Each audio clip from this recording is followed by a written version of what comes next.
Hey there, I'm Emma from English. Today we're going to focus on the language that you need to tell stories in English. Now we all tell stories, right? About our day, about our childhood, or maybe just to laugh at something that happened earlier. So a really useful tense to help you accurately tell stories in English is the past perfect. Now, I know that grammar isn't usually heaps of fun, but we're going to include some pronunciation practice and I will make it as fun as I can. As always, I've got a mini quiz at the end to help you practice, so make sure you stick around.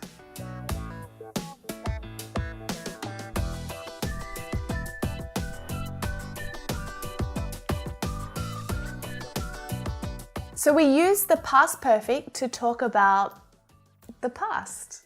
But not just any situation in the past. We use the past perfect when we're talking about two events that happened in the past and when one event happened before the other event. So it helps you to order the actions in your story. Think about the past perfect as helping us to create a timeline. I had just stepped outside when it started to rain. So there are two actions here, right? I stepped outside, it started to rain. Now, if I use just the past simple for both of these events, well then we don't know which one happened first, right? All we know is that both events happened in the past. So by using the past perfect in one of those actions, I'm letting you know which action happened before the other. I had just stepped outside when it started to rain. So which one came first? I stepped outside and then after it started to rain. Let's look at a few more examples. She had just finished her exam when the timer went off. So which action happened first? Did the timer go off first? No. She finished her exam first, but only by a little, just. And we know this because of the past perfect. I couldn't go out for dinner because I had left my wallet at home. So try and imagine the story here. I was working and one of my colleagues came up to ask me to join them for dinner after work. But I realized that I didn't have my wallet that day. I left it at home. So I couldn't go out. He had mentioned feeling sick, but then they were surprised when he suddenly fainted. Now that is a great sentence. It's very dramatic. He did say that he felt sick, and he mentioned it before he fainted, but clearly no one was paying attention because it was a shock that he fainted. So the past perfect helps our story to unfold over time, to create suspense and to create drama. So let's talk about how we make a past perfect sentence. And it's pretty simple actually, as far as English verb tenses go, especially after all of the conditionals videos that I've been teaching lately. You've probably already started noticing a pattern. We create the past perfect by using the verb had, the auxiliary verb had, followed by our main verb in past participle form. So let's go back and look at those same examples again. She had just finished her exam when the timer went off. I couldn't go out for dinner because I had left my wallet at home. He had mentioned feeling sick, but then they were surprised when he suddenly fainted. So I'm going to interrupt our lesson here before we go too much further because I want to talk about pronunciation. Learning to correctly use contractions is going to help you to sound much more natural and much more relaxed as you speak. Had is our auxiliary verb here, right? And our main verb comes after in the past participle form. So auxiliary verbs are grammatical words. They're usually unstressed and this impacts the way that they are spoken. Auxiliary verbs are usually connected to the subject in spoken English. So it's really natural to hear I'd instead of I had. You'd, she'd, he'd, we'd, they'd, and the trickiest one of all, it'd. It had been raining all day. Now, in negative sentences, the auxiliary verb usually contracts with not. So you'll hear, I hadn't, instead of I had not. Or you hadn't, instead of you had not. Now remember, we don't conjugate the auxiliary verb when we're using the past perfect, right?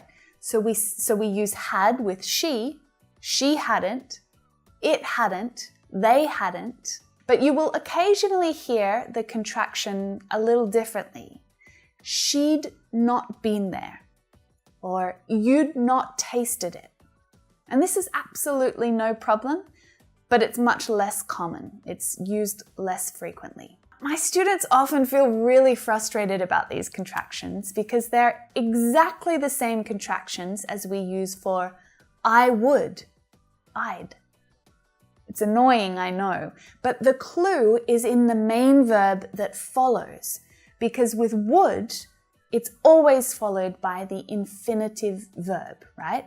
Had is always followed by the past participle. So if you hear, I'd go to the beach every day after school, well, we know that that's would because the verb go is in infinitive form. I'd been at the beach when the storm rolled in. We know that that's the past perfect because of the verb form that follows. So, as we move through these lessons, tune into the way that I'm saying all the examples and the practice sentences. Try to practice out loud with me and just get comfortable with it. All right, now let's get back to how the past perfect tense is used, because it almost always involves more than one event or action. So we usually need to know what to do with the other event in our sentence, right? So when we use the past perfect in a sentence to show the order of things that happened in the past, the first event happens in the past perfect tense. The second event happens in the past simple tense. Now, interestingly, it doesn't matter which order the events are in the sentence.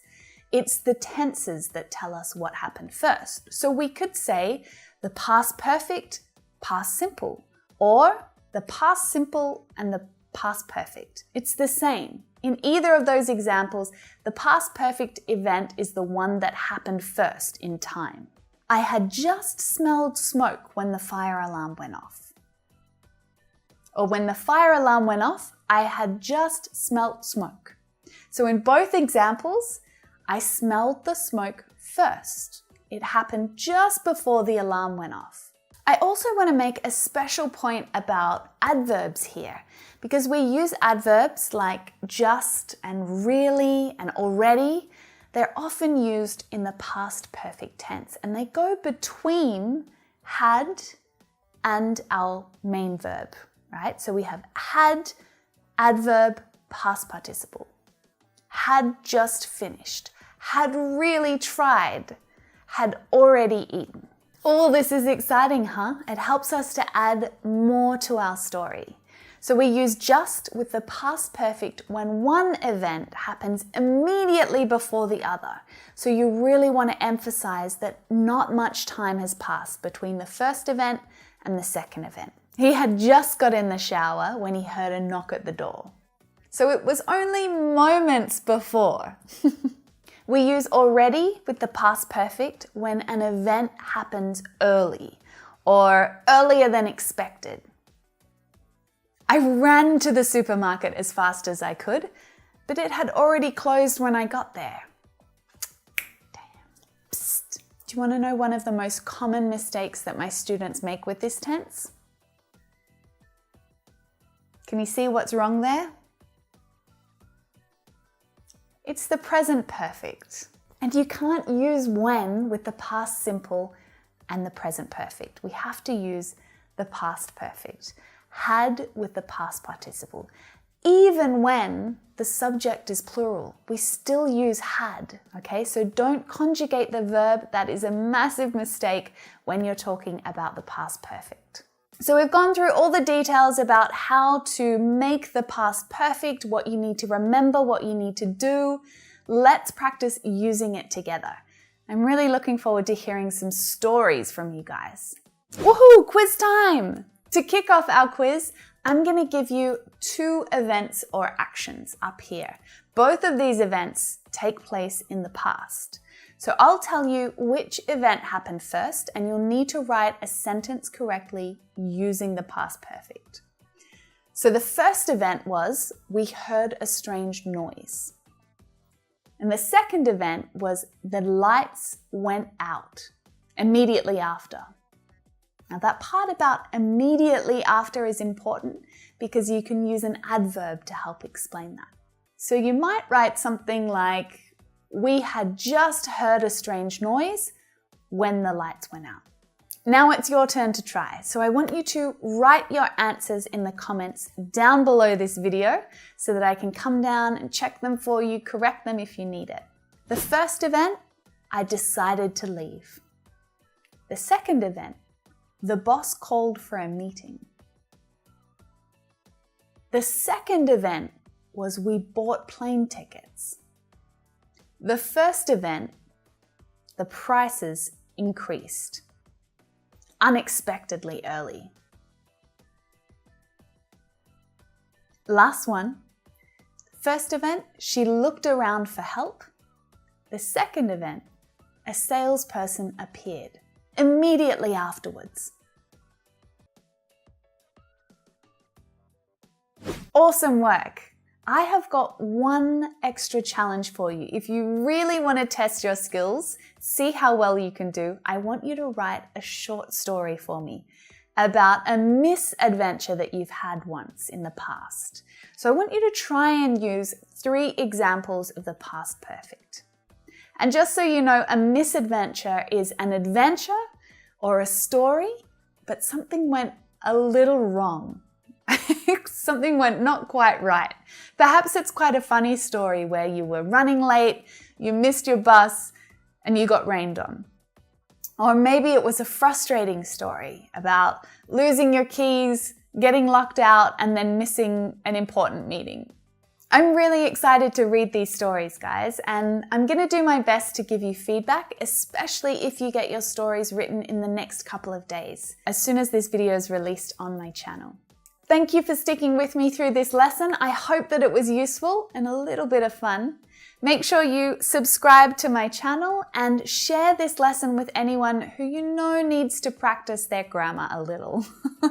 As always, you can join me right here for our next lesson. See you in there.